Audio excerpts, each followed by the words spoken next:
Bonjour Arnaud, Bonjour Anne, merci de nous accorder un petit peu de temps parce que tu es au taquet aujourd'hui. un grand plaisir. Plaisir partagé. Explique-nous un petit peu, donc tu es le responsable du festival Esperanza. Donc Ouais. peut-être nous expliquer d'où ça vient ce festival, quelle a été l'origine et puis comment ça a évolué.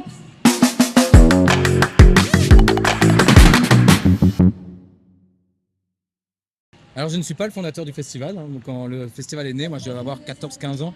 Je suis arrivé quand j'avais 16 ans, en petit bénévole du festival, D'accord. et je suis vraiment tombé amoureux de ce qu'il représentait, de la manière dont il imaginait le monde, dont les valeurs qu'il véhiculait.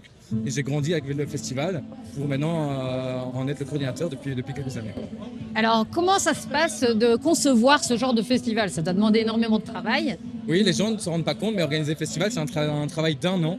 Donc on est une équipe de 10 salariés qui organise le festival toute l'année, avec des horaires qui varient, hein. Ça va du mi-temps au quart-temps, au 4/5e temps.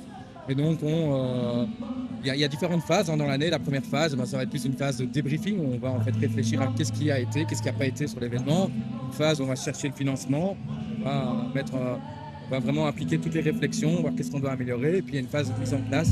Là, c'est plus au début de l'année, donc au mois de janvier, où là, on réactive tout le monde, la programmation se construit et on met en place le festival. Et puis, on arrive à la phase de production qui s'enclenche plus aux alentours du mois de mai, avril, où là, les équipes s'agrandissent. On fait appel encore à d'autres métiers, des personnes qui sont chargées de la production, des programmateurs, des décorateurs, etc., etc. Tu as des thèmes chaque fois particuliers. Alors chaque année, vous accordez sur un thème en particulier. Ouais. Chaque année, on développe une campagne politique. Oui. Esperanza, c'est un festival qui est reconnu comme acteur de l'éducation permanente. C'est-à-dire qu'on reçoit un subside structurel pour mettre en place une campagne politique, pas partisane. Quand je dis politique, c'est vraiment dans le sens... Remise en question. Voilà, c'est ça. On va en fait vulgariser des thématiques qui sont là pour avoir un regard critique de la société. Cette année, la thématique, c'est Résiste, Milice, Existe.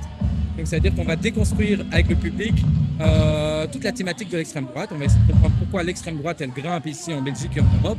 Et on va faire un appel à la vigilance, un appel à l'action pour contrer l'extrême droite. Donc d'office, ça a un rapport avec la société. Donc, tu mets en place. Alors vous avez énormément d'artistes qui viennent ici sur scène. Ce sont des artistes qui sont relativement engagés, évidemment. Tu choisis pointilleusement tes artistes pour le festival.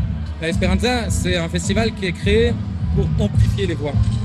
Donc quand on programme un artiste, on est encore plus touché quand l'artiste a des messages, quand l'artiste est là pour lui proposer de nouveaux imaginaires ou apporter une critique sur un cercle de la société.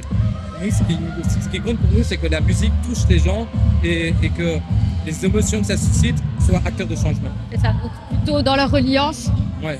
Oui. Ouais, dans les joies collectives, dans la convergence des luttes, c'est ça qu'on est. Alors j'ai vu sur le petit prospectus que vous aviez mis que c'était l'île Esperanza. Esperanza, c'est l'espoir. Donc je vais dire, dans un monde qui est chahuté par beaucoup de choses qui sont plutôt anxiogènes, etc. Ici, Esperanza, c'est un peu une île où on remet en avant la joie de vivre. Ouais, on veut être là pour donner de l'espoir. On veut être cette petite île avec ce petit rayon de soleil dessus, malgré tous les nuages aux alentours. On veut que quand les gens repartent d'Esperanza, ils repartent chargés pour dire ok, il n'y a pas de fatalité, on peut changer les choses. Il y a des pistes devant nous, on a des possibilités devant nous. D'accord. Et alors, tu considères ici ce festival plutôt avec des jeunes, des plus âgés, ou c'est plutôt familial? On a toujours dit qu'on était un festival intergénérationnel, c'est ce qui nous touche, c'est d'avoir une bonne représentation de la population. Dans toute sa diversité. Oui, aussi, oui. Après, voilà, il y a tout reste un acteur culturel, donc on sait que la culture, elle n'est pas suffisamment accessible. On travaille là-dessus, on a les entrées, il y a Article 27, je ne sais pas si tu sais ce que Oui, je connais, oui. C'est toutes les personnes qui sont défavorisées, voilà. qui sortent d'un système pénitentiaire ou qui ont des difficultés à se peuvent faire passer payer. par leur CPS pour avoir des prix moins chers. On fait hyper attention à ce que les consommations sur place soient pas chères. D'ailleurs, Esperanza, le parking est gratuit, les toilettes sont gratuites. Il y a plein de choses qui sont gratuites qui ne sont pas ailleurs. Tout ça, mine de rien, ce sont déjà des petits actes politiques pour montrer un peu qu'est-ce que nous on désire pour la société. Ça, et puis vous travaillez aussi au niveau de l'alimentation avec une certaine rigueur. Genre, parce que j'ai pas vu de coca par exemple. Ouais, en fait, on boycotte les multinationales. Non, en fait, on est un acteur de l'économie sociale. Donc, nous, ce qui compte, c'est de participer à cette économie-là. Donc, on va aller chercher la brasserie Silly, qui est une brasserie familiale. On va travailler avec paysans artisans qui vont fournir la matière première. Voilà, on fait rayonner les acteurs qui répondent à des besoins sociétaux. Alors, je ne connais pas, mais ça se situe chaque fois ici ou Ouais. vous le faites à chaque fois dans des endroits différents? 23 Chaque ans fois. ici à la Ville de Forêt. Voilà, donc d'accord. Ouais. Donc les gens savent que c'est ici, se retrouvent ici d'année en année, Mhm. parce que bon, ça y a l'air que c'est des gens qui sont relativement fidèles. On a une grosse base de fidèles et toute la difficulté, tout le challenge d'Esperanza, c'est d'aller chercher les 1000, 2000, 3000 personnes en plus par jour qui ne sont pas des fidèles d'Esperanza et qu'on doit arriver à convaincre par la programmation, par la proposition artistique. Donc ça, c'est tout le challenge qu'on a.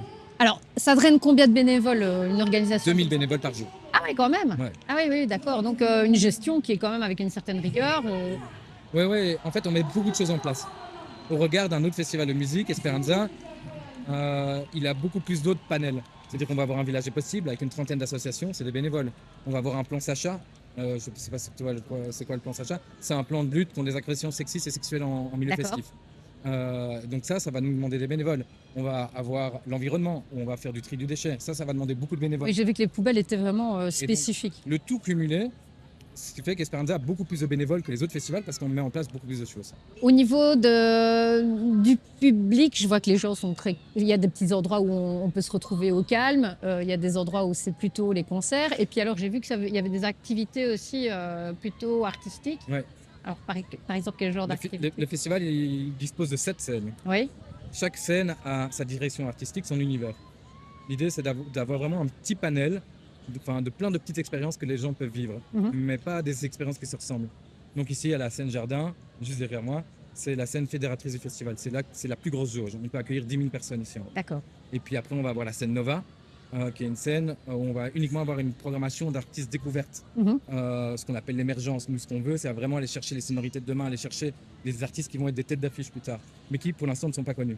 On va avoir la scène Rugissante, qui est là une scène beaucoup plus engagée, très finta, avec des messages plus révolutionnaires. C'est une scène un peu punk, un peu, qui est là pour déranger, qui est là pour provoquer, qui est là pour remuer les esprits. On va avoir la Turbine, qui est une petite boîte de nuit qui fonctionne en continu, qui est l'usine du festival. C'est là où les gens, par leur pas de danse, alimentent toute l'île d'Esperanza. Et puis on va avoir la scène Coca-Cola, qui est une scène dédiée à l'art de rue. On va avoir la scène Village est possible, qui est l'endroit militant du festival. C'est là où on va en fait venir questionner les gens avec des débats, des actions coup de poing. Vraiment des échanges. Des échanges. Les financements, c'est qui vous finance? Alors on s'autofinance à 70-75%. C'est-à-dire que ces 75%-là, ça provient de 3 secteurs principaux. La billetterie, les bars et les concessions. Les concessions, c'est... Les stands. Les stands. Oui. C'est-à-dire qu'on a plus ou moins 20 à 22% de subsides. On perd encore un petit peu d'année en année. Et le reste, c'est 3% de sponsoring. Pourquoi je mentionne le sponsoring? Parce que 3% pour un festival, c'est rien du tout. Les autres festivals, ils sont à 15, 20, 30, 50%. Mais nous, on ne veut pas avoir de la publicité partout. On ne veut pas être sponsorisé par des multinationales qui, à côté de ça, Oui, ça sont à l'opposé de nos valeurs. exactement opposé. Il y a une charte vraiment, il y a une charte pour Oui, les... il y a une charte. On veut pas de banque, on ne veut pas de compagnie téléphonique. En fait, on est là pour uniquement donner de la visibilité à des partenaires pour qui on croit au projet de société. Alors, Esperanza, c'est aussi, ça draine des gens qui viennent de très loin également. Donc, j'ai vu qu'il y avait toute une organisation au niveau du logement, des transports, etc. Comment ça se passe? Parce que là aussi, il faut gérer quand même. On a 2 campings. Oui. On a un camping festif, un camping famille. D'accord. Un camping bruyant, un camping calme. Voilà. C'est un peu, et donc, on accueille plus ou moins 5-6 000 campeurs sur le week-end. Et à côté de ça, on a des politiques de train. Donc, c'est-à-dire qu'on a un partenariat avec la SNCB qui offre 50% sur les tickets week-end. Ça, c'est pour inciter les gens à ne pas venir en voiture.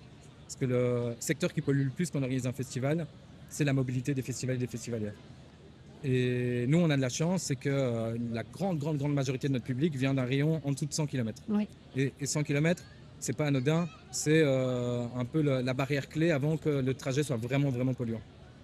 Et donc, Donc tout ça, c'est cogité aussi à la... Plus on a des têtes d'affiche, plus les gens viennent de loin, plus le festival va polluer. C'est ça. C'est pour ça aussi qu'à Esperanza, on n'a pas beaucoup de têtes d'affiche. D'une part parce qu'ils sont de plus en plus C'est chers. une découverte aussi, hein. Ça permet justement l'émergence Ouais. de C'est comme ça qu'on nouveautés. veut construire le festival. En fait, on veut que l'argument numéro un, ça soit pas la programmation, ça soit l'expérience du festival. À la limite, c'est le local, mais un peu plus large, quoi. Ouais, Mais Et- je vois que c'est convivial, en fait. C'est très chaleureux. Il y a une ambiance où on sent que c'est décontracté. Les gens sont, bah, tu me diras bien, ils sont tous de bonne humeur quand ils viennent Ouais. à des festivals, mais tu ne sens pas que c'est exagéré, que c'est too much. C'est paisible. On voit des gens qui sont assis, il y en a d'autres qui discutent en petits groupes. Ça crée vraiment une convergence. C'est ça qui est très, très chouette. Moi, c'est une belle découverte. Attends, je suis heureux que tout le monde. Bah voilà, écoute, je ne sais pas si tu as autre chose peut-être Non, à nous signaler. on a bien balisé, j'ai Ouais, l'impression. il me semble. Un tout grand merci. Un grand plaisir. Merci Arnaud.